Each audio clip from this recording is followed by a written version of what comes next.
Hora cero.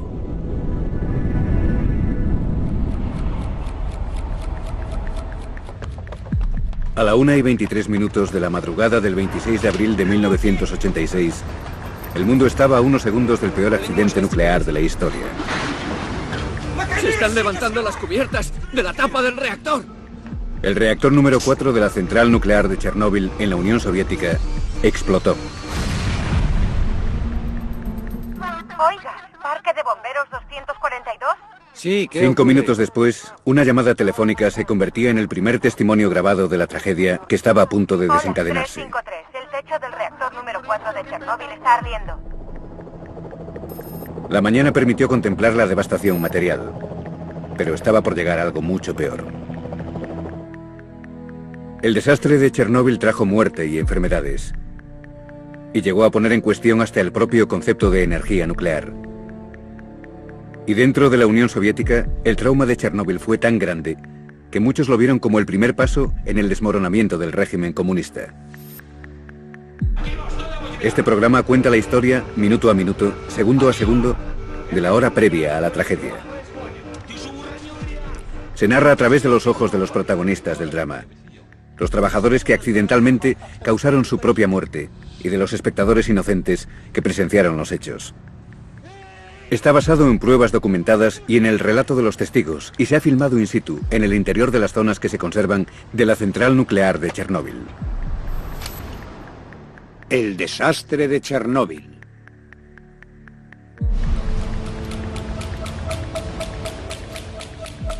Sala de control del reactor número 4 de Chernóbil.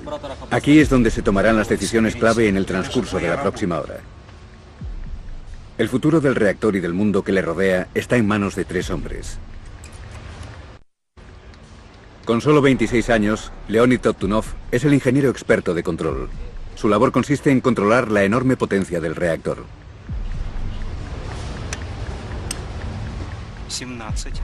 Alexander Akimov es el supervisor de este turno, el capitán del barco. ¿Habéis dormido bien? ¿Habéis comido suficiente? Pero esta noche tiene un superior. El adjunto al ingeniero jefe, Anatoly Dyatlov, está al mando. Dyatlov es uno de los ingenieros nucleares de mayor prestigio en la Unión Soviética y es un hombre duro que trabaja en un sistema difícil.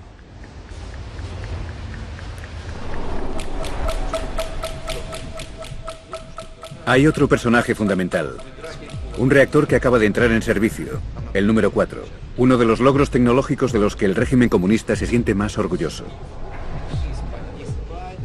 Esta noche la sala de control se prepara para un test de seguridad del reactor. La potencia ha caído hasta casi 500 megavatios. ¿Cómo dices? Voy a desconectar todos los reguladores automáticos. Entre los ingenieros y Dyatlov se desata una disputa de tintes proféticos sobre el nivel de potencia que se considera seguro para comenzar el test. La potencia sigue cayendo. Continúa. ¿Qué pasa aquí? No deberíamos bajar de los 700 megavatios, no es seguro. ¿Se lo digo? Iré a decírselo. Sí, díselo. No hace falta que me digas nada. Tu trabajo no consiste en pensar, yo tomo las decisiones. Vosotros hacéis lo que se os ordena. ¿De dónde habéis sacado a esos idiotas? Esta noche la central nuclear de Chernóbil oculta 2 secretos mortales. El primero es un defecto en el diseño del reactor, letal en potencia, y que los ingenieros desconocen. Un defecto que lo hace muy inestable al funcionar a baja potencia. El segundo secreto atañe al hombre que está al mando. A Anatoly Dyatlov le asusta la tecnología que pretende dominar.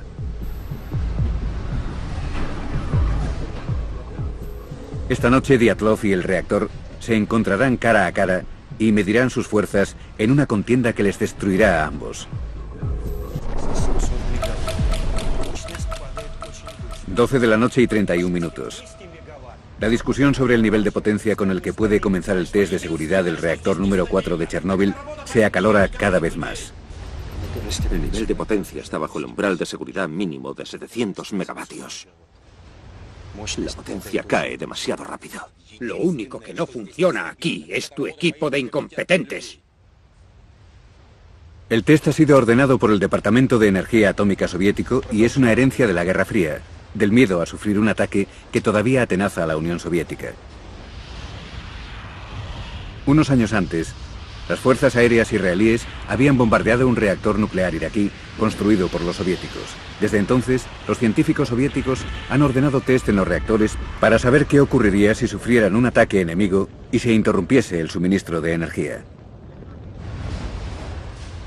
Pero Anatoly Dyatlov, adjunto al ingeniero jefe, ignora deliberadamente la normativa sobre la realización del test. El programa especifica que la potencia del reactor debería estar entre 700 y 1000 megavatios al comienzo del test.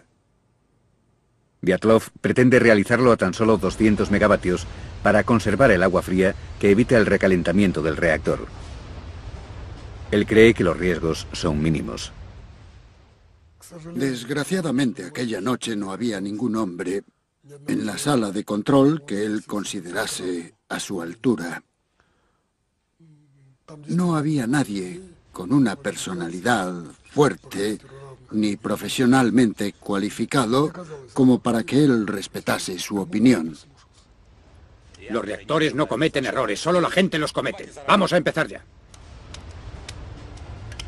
Dyatlov no es un hombre irracional. Simplemente es un producto del sistema comunista que le ha creado y promocionado.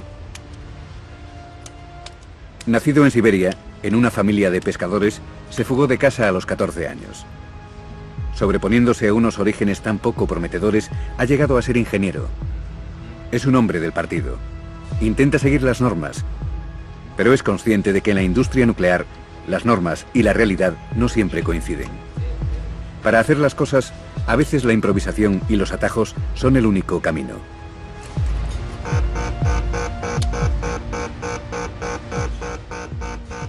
Al disminuir la potencia, se ha provocado un descenso demasiado rápido. ¿Qué ocurre?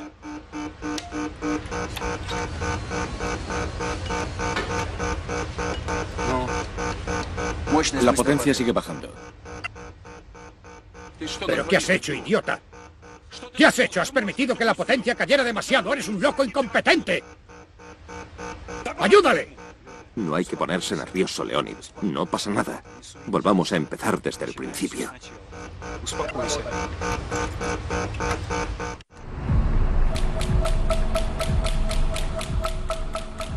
A 1,5 kilómetros de Chernóbil se encuentra la ciudad dormitorio de Pripyat. Todos sus habitantes trabajan en la central nuclear. Aunque todavía no lo saben, el destino de todas estas personas quedará marcado por los acontecimientos que se están desarrollando en la sala de control número 4. Entre estas personas, profundamente dormido, se encuentra Nikolai Fomin, ingeniero jefe de Chernóbil, quien dio la orden de que se llevara a cabo el test de seguridad. A unos centenares de metros, un niño de 2 años, Kirill, hijo de Natasha Yevchenko, no deja dormir a su madre. Desde su ventana, Natasha puede ver las luces de la central nuclear, donde su marido, el ingeniero Sasha Yevchenko, tiene turno de noche. Mientras recorre los 1000 metros del pasillo de la turbina, Sasha no piensa en el trabajo, sino en las vacaciones del próximo 1 de mayo. Conozco un lugar ideal para pescar cerca de Pripyat. La última vez cogí un pez que era así de grande. Seguro. De verdad, no me lo estoy inventando. Que sí. Había algo en aquella noche, algo extraño. No sé por qué razón me puse el equipo completo. Hacía muy buen tiempo, mucho calor para ser primavera. Fui a trabajar de muy buen humor. Pero mi mujer me dijo que nuestro hijo Kirill había estado llorando toda la noche. Esta noche los peces son muy pequeños. Fíjate en aquellos de allí. Hay otros que tampoco duermen. Entre ellos 2 pescadores. Uno es un técnico de mantenimiento de Chernóbil, que pesca a los peces atraídos por las cálidas aguas residuales de la central. A la 1:24, un nuevo problema interrumpe la concentración de unos trabajadores que casi ya no dan abasto.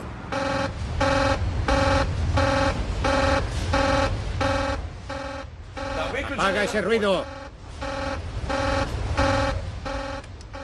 El nivel del agua de los tambores del separador está peligrosamente bajo. Quédate ahí.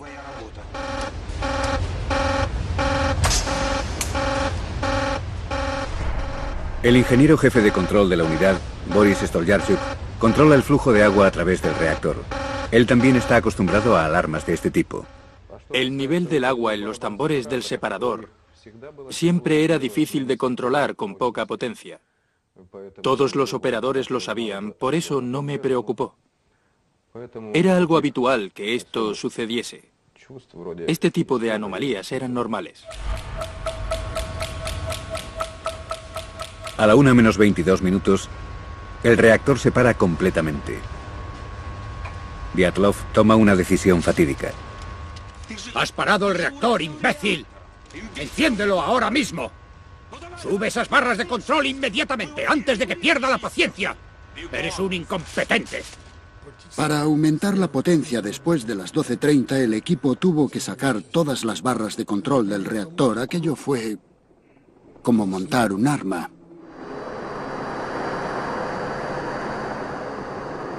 Las barras de control son el acelerador y los frenos del reactor nuclear. Bajo la cubierta del reactor, que mide 15 metros, hay 1.661 barras de combustible llenas de uranio que descienden hacia el núcleo del reactor. La división de los átomos de uranio libera un enorme calor desde las barras de combustible, lo que convierte el agua en vapor. El vapor mueve la gigantesca turbina que genera electricidad.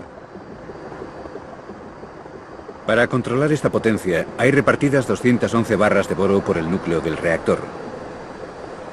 Si se elevan, se aumenta la potencia. Si se extraen todas juntas, los ingenieros pierden la capacidad de aplicar los frenos. ¡Subid esas barras de control! Y eso es exactamente lo que Dyatlov les pide a sus hombres. ¿Es que no me habéis entendido? ¿Cuántas veces tengo que repetir? Con el debido respeto, creo que deberíamos apagar el reactor. Eso fue lo que me enseñaron en la simulación. Sí, tienes toda la razón. Absolutamente. Retirando las barras de control tendremos menos control, incluso sobre el reactor. Ya está bastante inestable en estos momentos. Ya he sufrido suficientes retrasos a causa de cretinos como tú. El test se hará esta misma noche.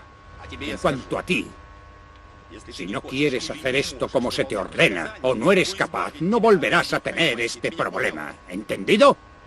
Sí. Sácate de en medio. Tregub, encárgate tú.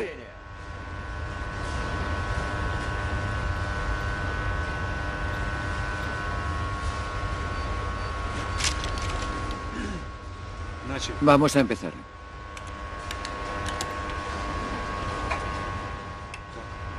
Con cuidado. El conato de motín ha fracasado.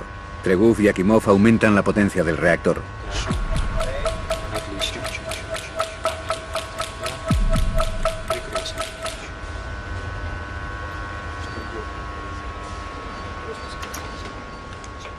En tan solo 5 minutos ya han conseguido el aumento de potencia. Dyatlov ya tiene lo que quiere. He conseguido aumentar la potencia de nuevo hasta 160 megavatios. Bien. Por fin podremos empezar. Pasa el control a Toptunov. Todo tuyo, Leonid. Pero no te separes de él. El equipo de la sala de control tiene muchas razones para no rebelarse. El puesto de ingeniero nuclear es prestigioso y está muy bien pagado. Viven con sus familias en Pripyat, la ciudad creada por la compañía. Las tiendas están bien abastecidas. Hay un colegio nuevo y un parque de atracciones. Nadie quería quedarse sin empleo porque perder ese trabajo significaba perder el piso en Pripyat e ir a alguna otra parte, probablemente a alguna aldea horrorosa de Siberia. El miedo a ser despedidos fue la razón de que no se manifestaran con más contundencia cuando vieron que estaban haciendo algo que podría ser muy peligroso. A la 1:08 suena otra alarma. Vuelve a haber escasez de agua en los tambores del separador. Pues arréglalo, no eres un niño.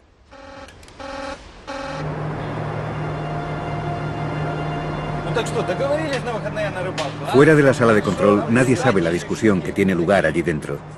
Para los trabajadores como Sasha Yuvchenko, esta es una noche más. No había ninguna tarea especial para aquel turno.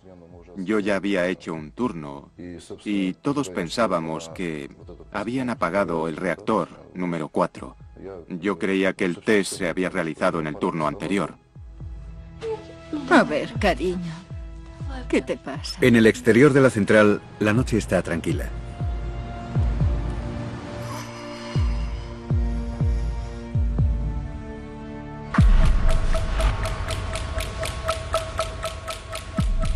Una y 3 minutos. Tras el motín fallido, la sala de control vuelve a estar tranquila. Estamos a 200 megavatios.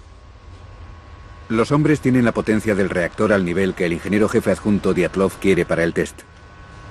Anatoly, estamos de nuevo en 200 megavatios. Muy bien. Comenzad con los preparativos. Según la normativa, el test tiene que realizarse a 700 megavatios.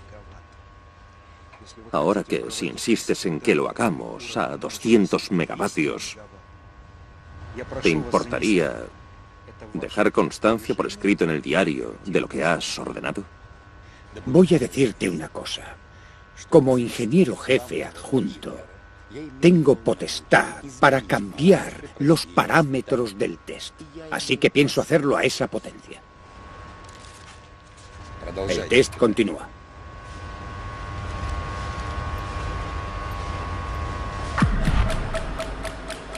En la sala de bombas, el mecánico Valera Kodenchuk recibe la visita de su amigo, el supervisor Valery Perevozchenko. A Kodenchuk le quedan menos de 20 minutos de vida. Creí que esta noche no ibas a venir. He vuelto pronto de Kiev especialmente para verte. ¿Has vendido el coche? Por fin he cerrado el trato. ¡Felicidades! El Moskvich 2140 ha pasado a la historia. Ahora tengo un Ziguli. ¡Qué bien!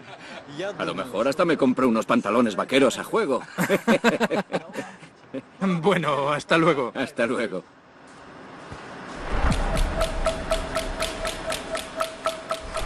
El siguiente en la ronda de Perevozchenko es Sasha Yuvchenko, del Departamento de Mantenimiento. Una petición banal les hará volver a la sala de bombas, cerca del núcleo del reactor.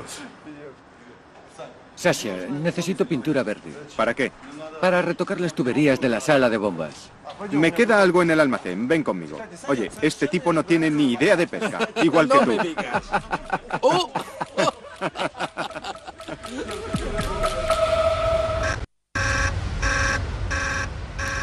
La escasez de agua sigue disparando las alarmas, pero todavía ninguno de los ingenieros cree que se pueda producir un accidente grave. Para el hombre que está al mando, Nikolai Fomin, es simplemente inconcebible. Fomin había hecho un curso por correspondencia de ingeniería nuclear, pero no era un experto en la materia. Había ascendido gracias a sus contactos en la secretaría del partido. A diferencia de Dyatlov, que era consciente de que se corrían riesgos con estos reactores, Fomin se creía todo lo que había leído, así que cuando surgió el tema de la seguridad dijo, bueno, las posibilidades de un accidente son remotas, tan remotas como las de que nos alcance un meteorito. Incluso alguien preocupado por la seguridad como Alexander Akimov, que conoce la tecnología, ha calculado oficialmente que las posibilidades de que ocurra un accidente en Chernóbil son de 1 entre 10 millones al año. Pero Akimov y sus compañeros no conocen el reactor tan bien como ellos creen. Son víctimas de años de encubrimiento y negligencia.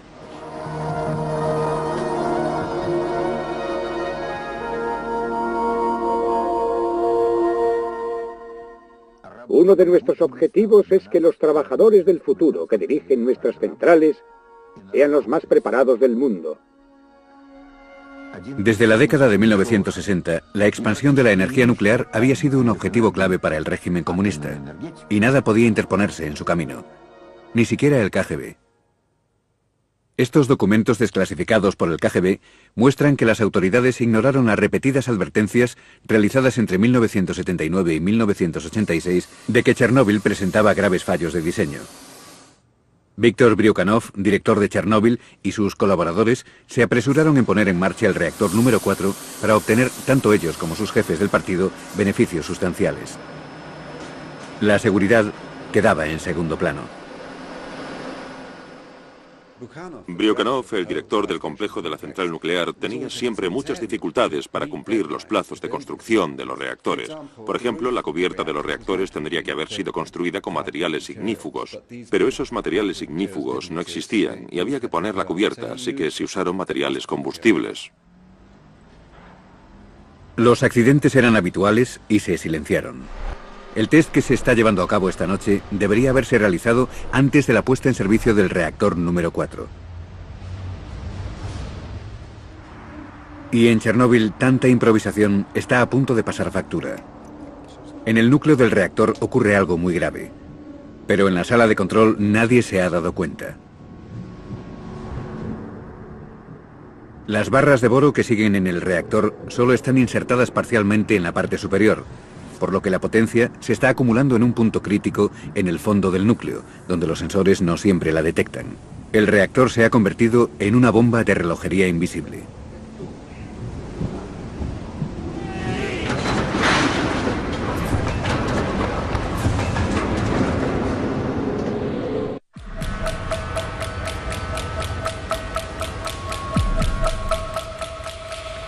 A la 1:12, la presión cada vez mayor en el interior del reactor número 4 de Chernóbil es similar a la presión que sufre el hombre que controla los trabajos de esta noche, el ingeniero jefe adjunto Anatoly Dyatlov. Dyatlov está decidido a realizar el test de seguridad a pesar de la oposición que encuentra en la sala de control. Una de las razones es quizás que Dyatlov, el político de la central, tiene problemas con el Partido Comunista local por su forma de tratar a los trabajadores. Su jefe, Nikolai Fomin, está a punto de ascender. Si el test se realiza con éxito, Dyatlov podría conseguir el trabajo de Fomin y sucederle en el sindicato de ingenieros. Pero Dyatlov oculta además un secreto más personal. En la década de 1960 trabajó en Siberia, instalando reactores nucleares en submarinos. Hubo un accidente nuclear. Durante la investigación se descubrió que había sido consecuencia de las acciones de Dyatlov, aunque no se hizo constar que fuera culpa suya. Dyatlov había estado expuesto a 200 rem, el triple de la radiación normal que se recibe a lo largo de la vida. Poco después del accidente de Siberia, el hijo de Dyatlov murió de leucemia, la enfermedad más habitual en los niños que son expuestos a la radiación. Al parecer la tragedia le cambió. Le hizo más trabajador, más obstinado. Esta noche, su voluntad se enfrenta a la misma energía nuclear que le arrebató a su hijo.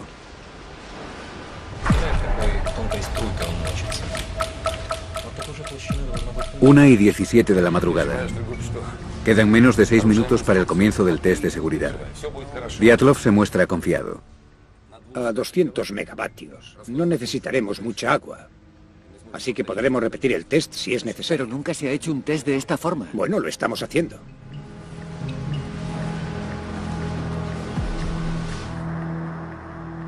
Pero en el fondo del núcleo continúa formándose un punto crítico sin que nadie se dé cuenta. ¡Deprisa, deprisa! ¡Deprisa, deprisa! Fuera de la sala de control, la vida y los cotilleos continúan como siempre. No entiendo qué hace Fomin dirigiendo una central nuclear. Él viene de una central eléctrica. Por eso dice siempre que dirigir una central nuclear es como manejar una cafetera eléctrica. ¿Has visto alguna vez un mosquito? Sí. Pues imagínate la línea tan estrechita que deja cuando hace pis. Hay que ser capaz de caminar en una línea así de fina para tener éxito en el partido. Si no puedes, no te acerques a los políticos. O los mosquitos siberianos podrían picarte.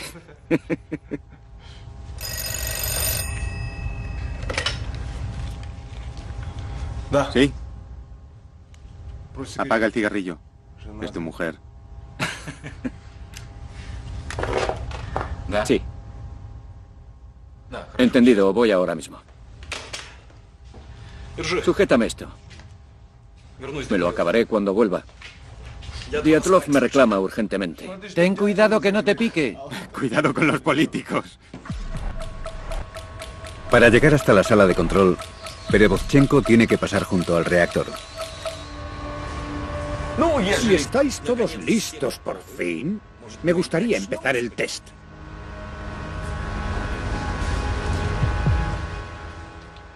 Anotad todos los parámetros del test del turbogenerador. Estamos a punto de comenzar.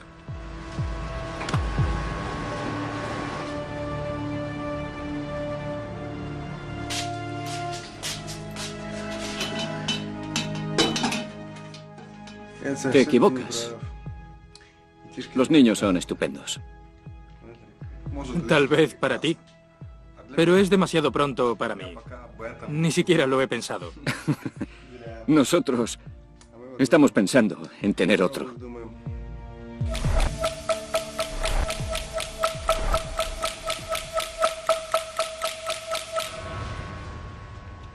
Encended las 2 bombas de reserva. Encended las 2 bombas de reserva. Bombas de reserva encendidas. Bien. Alexander Fyodorovich, vamos a empezar el test.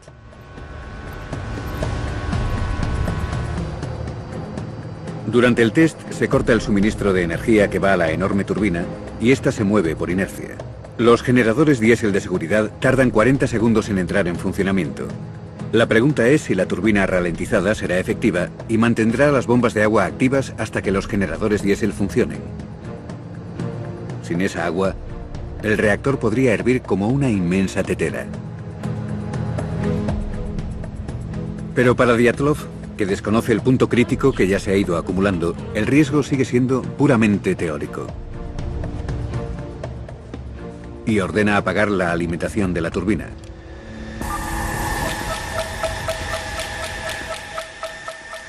En el minuto siguiente se desencadenará una terrible serie de acontecimientos paralelos. A medida que la turbina se ralentiza, las bombas impulsan menos agua hacia el núcleo del reactor. Cada vez se genera más vapor y hay menos agua.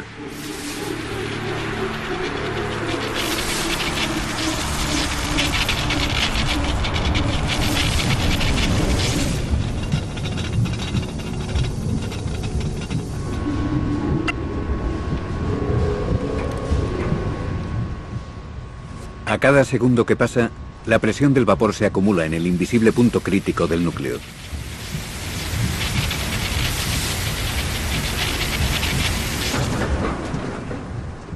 A medida que la presión del vapor aumenta, se transmite a la sala de bombas.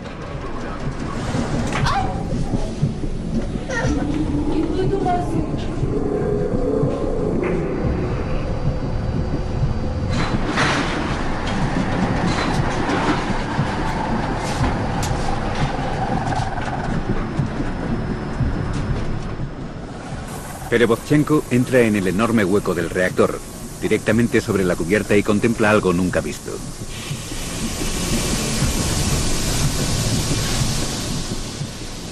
La presión del vapor en el interior del núcleo está levantando y desencajando las cubiertas de las barras de combustible que pesan 350 kilos. ¡Mirad lo que está ocurriendo! ¿No veis lo que está ocurriendo?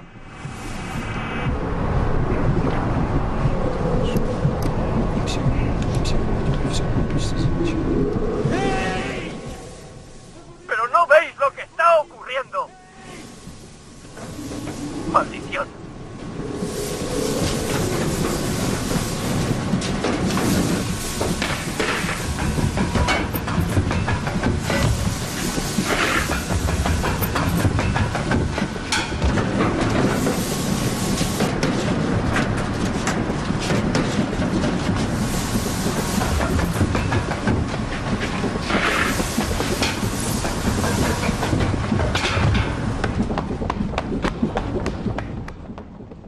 Tenemos que activar a Z5. Está produciendo una subida de potencia. Voy a pulsar a Z5 para reducir la potencia.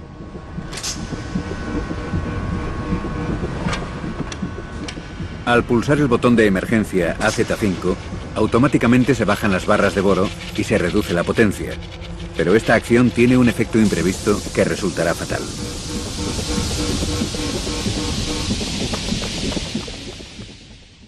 Las barras de boro tenían una cubierta de grafito y en el instante en que son insertadas en el reactor, el grafito provoca una subida de la potencia, no una reducción de la potencia.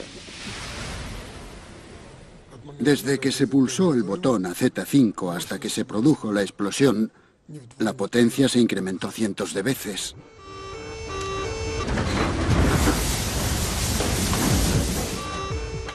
Akimov, ¿qué está pasando aquí? ¡Akimov! No somos nosotros, Anatoly. Tal vez sea Stolyarchuk.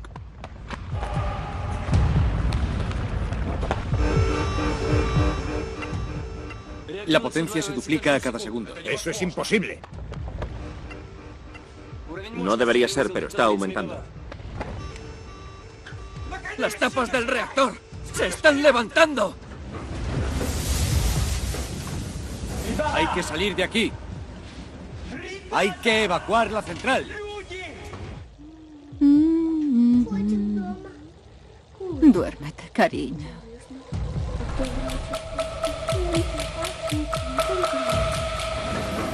En apenas unos segundos se producirá el desastre.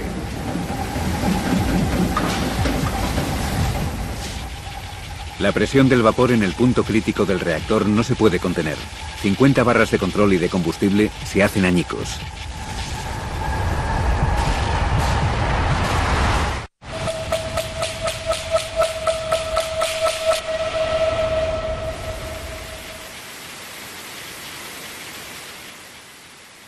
La potencia sube vertiginosamente, convirtiendo el reactor en una olla a presión volcánica.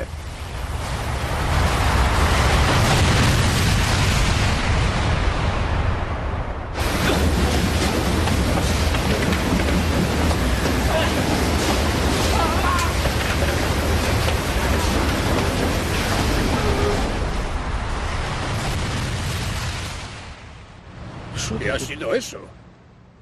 Me ha parecido una explosión. Ha sido en la central. Se ha ido la luz. Ha fallado el ¡Hay que sistema de solucionarlo! seguridad.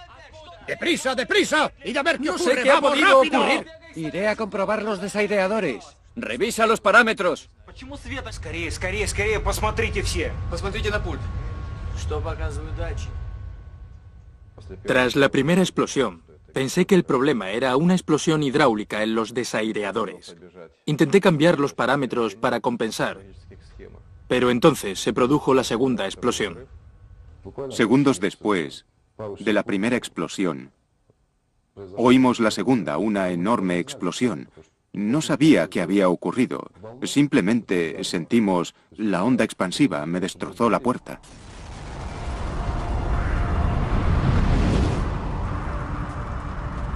La cubierta de seguridad pesaba 500 toneladas y ha volado.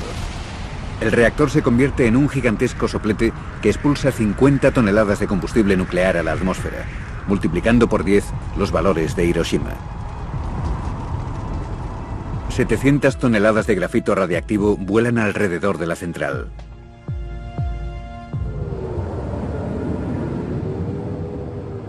Las nubes de polvo llegan a la sala de control, acompañadas por un olor extraño.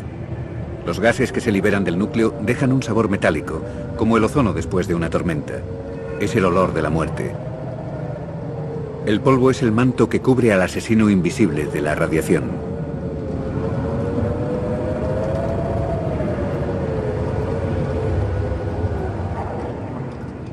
Los operadores de la sala de control están lejos del núcleo del reactor y sobreviven a la explosión, pero algunos habrían deseado no estarlo.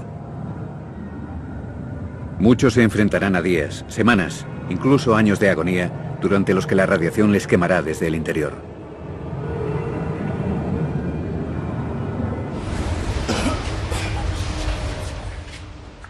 Lo que más me sorprendió fue lo que le pasó a la pared. Era una pared de hormigón macizo, de 1 metro de grosor. Y de repente lo vi en la esquina de mi sala, doblado, como si fuera de goma, así. Se hizo de noche de repente. Las luces se apagaron. El vapor lo envolvía todo. Polvo, vapor, oscuridad. Y un horrible zumbido por todas partes que nos aturdía.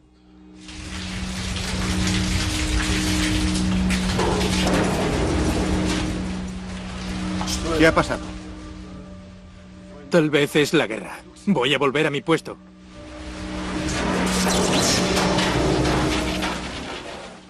Pensé que podría ser un terremoto o tal vez la guerra. El reactor fue lo último que se me pasó por la cabeza.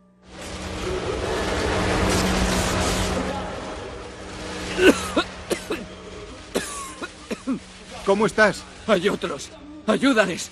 ¡Ayúdales! Era mi operador, Víctor Diktorenko. Le reconocí solo por la voz.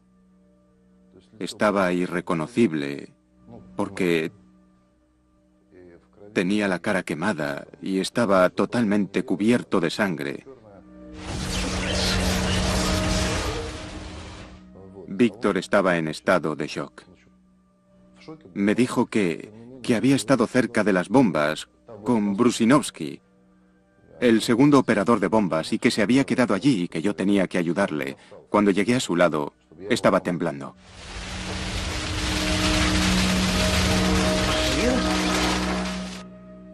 Es lo normal en una persona que ha sufrido un shock. Me hizo una señal con la mano y me dijo: Estoy bien. Ayuda a Kodenchuk. Está en la sala de bombas.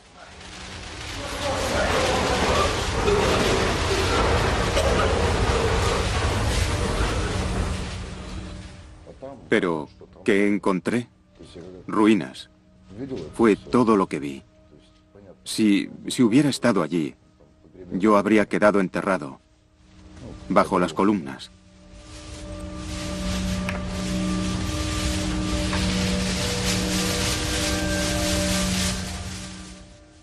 Donde debería haber estado el techo solo había cielo. Un cielo plagado de estrellas.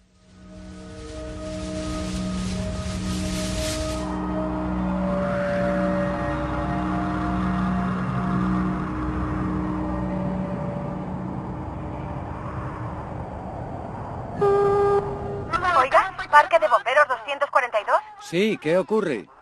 Ha habido una explosión entre los reactores tercero y cuarto. ¿Hay personas atrapadas? Sí, ya hemos dado la alarma. Bien, informaré a todos los parques de bomberos. ¿Leonid Alexeyevich? Sí. Hola, 353. La cubierta del reactor número 4 de Chernóbil está ardiendo. Oh, Dios mío.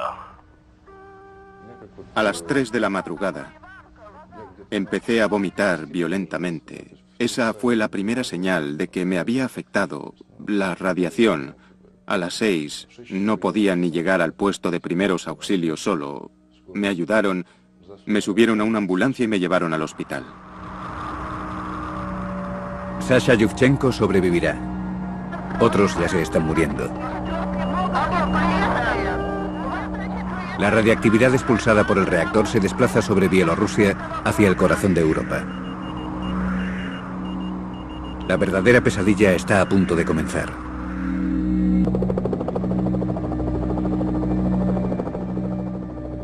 La mañana del 26 de abril, la KGB firma el escenario devastado del peor accidente nuclear de la historia. El equipo que filmó estas imágenes desclasificadas por la KGB absorbió una enorme dosis de radiación. Al día siguiente, los ciudadanos de Pripyat recibieron comunicación oficial de lo peor. Atención, camaradas. Se ha producido una situación de radiación no controlada en la central nuclear de Chernóbil. Como medida temporal de precaución, se ha decidido evacuar a la población de la ciudad de Pripyat a partir de las 2 de la tarde de hoy, 27 de abril. La noche siguiente, me llevaron en avión a Moscú. Solo sobrevivimos 5 personas de los que íbamos a bordo, y mi familia fue evacuada junto al resto de los habitantes de la ciudad de Pripyat.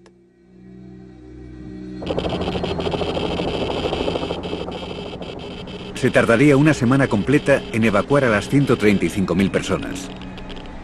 El nivel de radiación era tan alto que en esta película se perciben los flashes que generaba.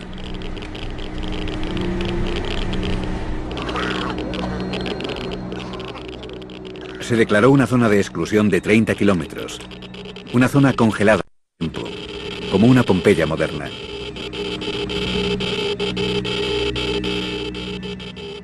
Más de 600.000 hombres y mujeres soviéticos llegaron para contener la radiactividad. Trabajaron en condiciones infernales, a menudo caóticas, demostrando un valor extraordinario para proteger al resto del mundo. Muchos no llevaban equipo protector, y todo lo que tocaban estaba cargado de radiactividad.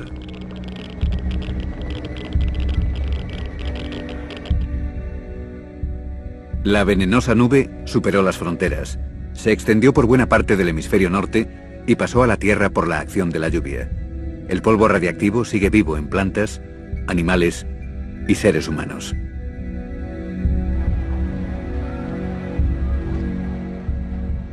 En la Unión Soviética, en los nuevos tiempos de apertura, tuvo un profundo efecto político. Todos sabéis que se ha producido una tragedia en la central nuclear de Chernóbil. Creo que simbólicamente y también en la práctica, Chernóbil fue el principio del fin de la Unión Soviética.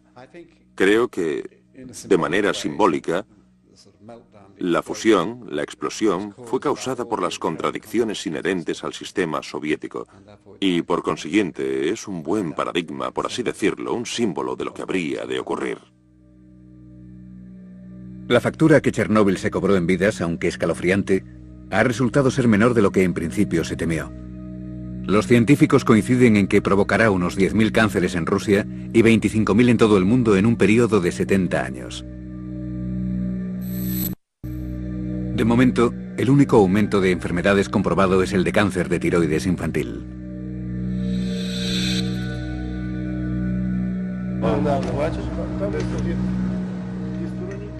Pero es en los seres humanos individuales donde ese coste se hace más visible. Los pescadores se pasaron toda la noche observando a los bomberos combatir las llamas radiactivas hasta que empezaron a sentirse enfermos. En cuestión de horas su piel se oscureció. Mostraba un bronceado nuclear que presagiaba su muerte.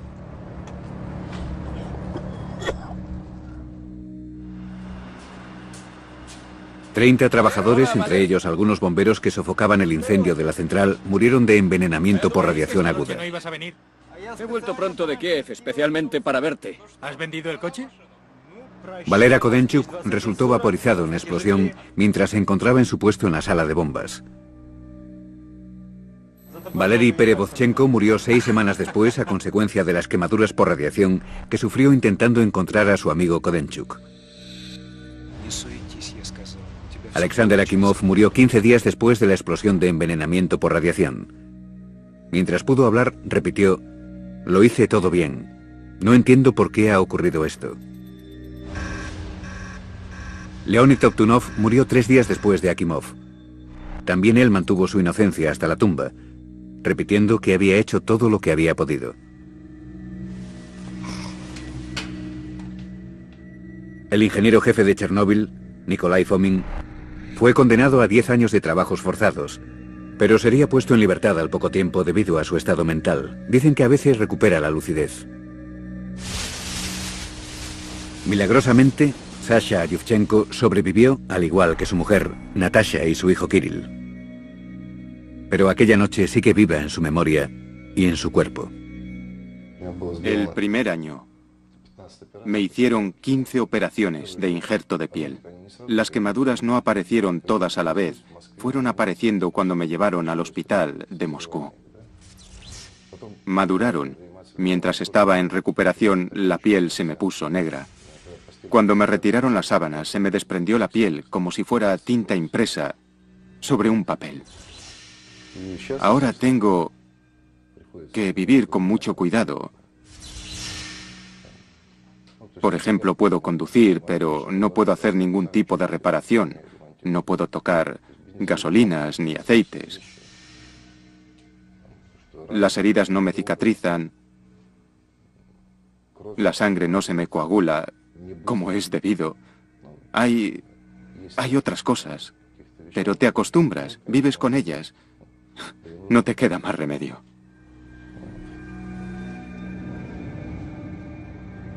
Anatoly Dyatlov recibió una enorme radiación de 390 rem. Pero ni siquiera esta radiación equivalente a la que se recibiría a lo largo de 5 vidas le mató. Vivió hasta 1995, año en que murió de un ataque al corazón. Dyatlov cumplió 4 años de los 10 a los que había sido condenado, y en una entrevista extraordinaria que concedió poco antes de su muerte, declaró que en la batalla entre él y el reactor solo se podía culpar a un bando. El reactor no tenía que haber estado operativo. A quien debe culparse es al Departamento de Energía Atómica. No disponer de la documentación adecuada cuando y dónde se necesitaba convirtió la explosión del reactor en algo inevitable. El reactor caminaba directamente hacia su perdición.